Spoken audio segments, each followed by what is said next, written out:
محبت یہ ہوتی ہے کہ ایک بار حضرت فاطمہ رضی اللہ تعالیٰ عنہ قرآن کی تلاوت کر رہی تھی۔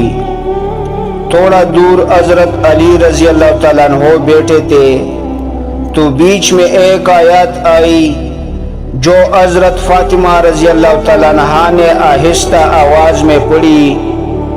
اس آیات کا ترجمہ ہے کہ ایک مرد 4 شادیاں کر سکتا ہے۔